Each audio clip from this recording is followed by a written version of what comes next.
Hi friends, last వీడియోలో మనం ఒక గొప్ప విషయం తెలుసుకున్నాం.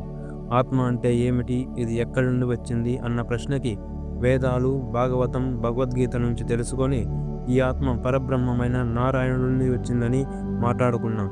ఈ విషయం తెలుసుకున్నాక నా మనసులో ఇంకొక పెద్ద ప్రశ్న తలెత్తింది.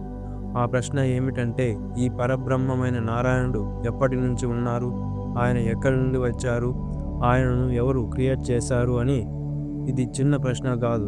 ఎందుకంటే మనం ఎప్పుడూ ఈ సృష్టి గురించి, మన జీవితం గురించే అన్వేషిస్తూ ఉంటాం. వీటి గురించే ఎక్కువగా తెలుసుకోవడానికి ప్రయత్నం చేస్తుంటాం. కానీ ఈ సృష్టినే క్రియేట్ చేసిన ఆయన గురించి మాత్రం పూర్తిగా తెలుసుకోలేకపోతున్నాం. సో ఈరోజు మనం అదే ప్రశ్నకి సమాధానం వెతుకుదాం. వేదాలు, భగవద్గీత, భాగవతం, ఉపనిషత్తులు ఇంకా కొన్ని గొప్ప గ్రంథాల్లో చెప్పిన విషయాలను ఆధారంగా చేసుకొని పరబ్రహ్మమైన నారాయణుడి గురించి లోతుగా తెలుసుకునే ప్రయత్నం చేద్దాం. ముందుగా మనం పరబ్రహ్మం అనే పదానికి అర్థం తెలుసుకున్నాం. సంస్కృతంలో పరము అంటే సర్వోన్నతమైనదని అర్థం, బ్రహ్మము అంటే అనంతమైన శుద్ధ చైతన్యం అని అర్థం. కాబట్టి పరబ్రహ్మం అంటే సర్వోత్కృష్టమైన జ్ఞాన స్వరూపమైన తత్వం. అన్నిటికంటే పైన ఉన్న, అనాదిగా ఉన్న, ఎవరి ఆధీనంలో లేని సృష్టికి కారణమైన తత్వం. వేదాలు చెబుతున్నాయి, ఈ పరబ్రహ్మం రూపం లేని, గుణం లేని, కార్యం లేని శుద్ధ చైతన్యం అని. ఇది దేవుళ్ళ కన్నా, సృష్టి కన్నా ముందుగా ఉన్న శాశ్వత సత్యం.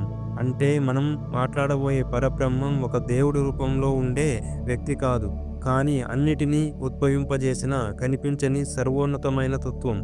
దీని గురించి ఋగ్వేదం మొదట్లోనే చాలా అర్థవంతమైన విషయం చెప్పింది. ఋగ్వేదంలో ఒక వాక్యం ఉంది, నా సదాసిన్ను సదాసి తదానిం అని. దీని అర్థం ఏమిటంటే, ఒకప్పుడు ఈ లోకంలో ఏమీ లేదు, జరుగుతున్న వర్తమానం లేదు, జరిగిపోయిన గతం కూడా లేదు. వాస్తవంగా చెప్పాలంటే ఏ వస్తువు లేదు, ఏ శబ్దం లేదు, ఏ దేవుడు లేరు. ఏమీ లేకపోయినా ఒకటి మాత్రం నిజంగా ఉంది, అదే పరబ్రహ్మ అనే తత్వం. ఈ తత్వం ఎవరికీ కనిపించదు, మాట్లాడదు. ఈ తత్వం ఎవరికీ కనిపించినది, మాట్లాడనిది, రూపం లేనిది, కానీ అన్నిటికీ ఇదే మూలంగా ఉంది అని ఋగ్వేదంలో చెప్పబడింది.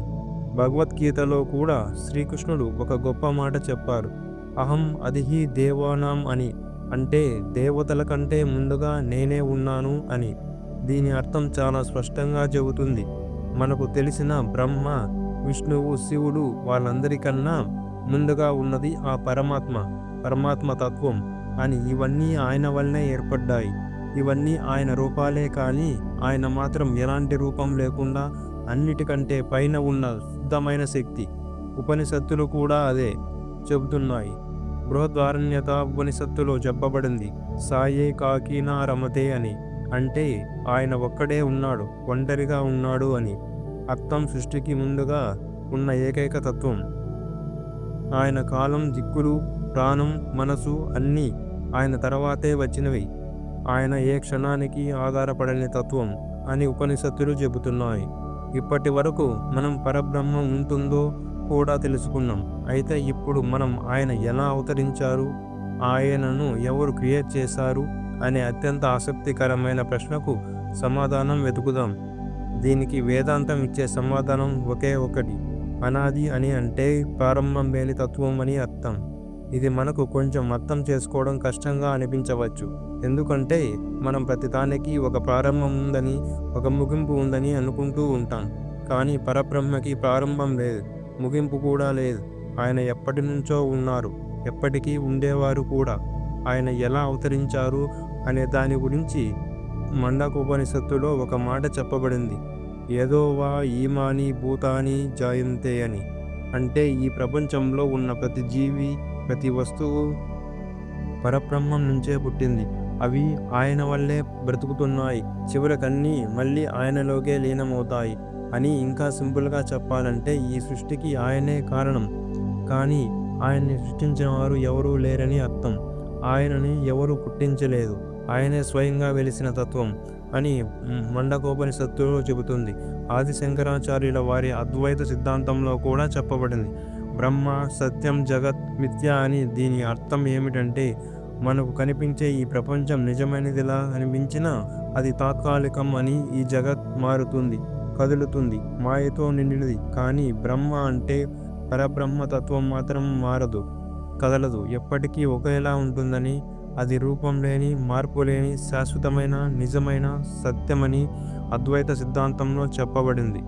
ఇప్పుడు మధ్వాచార్యుల ద్వైత సిద్ధాంతం ప్రకారం కూడా చూద్దాం. పరబ్రహ్మ అయిన నారాయణుడు ఎప్పటి నుంచో ఉన్నాడు. ఆయనను ఎవరూ క్రియేట్ చేయలేదు.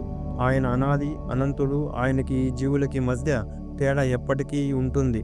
అంటే భగవంతుడు ఒక్కడే స్వతంత్రుడిగా ఉంటారు అని చెబుతుంది. మనతో కలిపి ఈ లోకంలో ఉన్న ప్రతి జీవి కూడా ఆయనపైనే ఆధారపడి ఉన్నాయి. ఆయన అన్నిటికీ శాశ్వత పాలకుడు అని మధ్వాచార్యుల ద్వైత సిద్ధాంతంలో చెప్పబడింది. అలాగే రామానుజుల వారి విశిష్ట ద్వైత సిద్ధాంతం కూడా చెబుతుంది. పరబ్రహ్మ ఆయన నారాయణుడు శేషి అంటే యజమాని అని అర్థం. మిగతా అన్ని జీవులు, ప్రకృతి ఈ అండపిండ బ్రహ్మాండం అంతా ఆయన శరీరంలో ఉన్న శేషమే అని. అంటే ఈ జగత్తు ఆయనలో ఉంది, కానీ ఆయన మాత్రం ఈ జగత్తులో లేరు.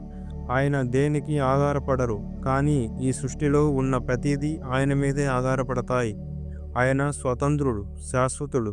మన జీవితం ఆయన సన్నిధిలో భక్తి శరణాగతితో నడవాలి అని రామానుజుల వారి విశిష్ట ద్వైత సిద్ధాంతం చెబుతుంది.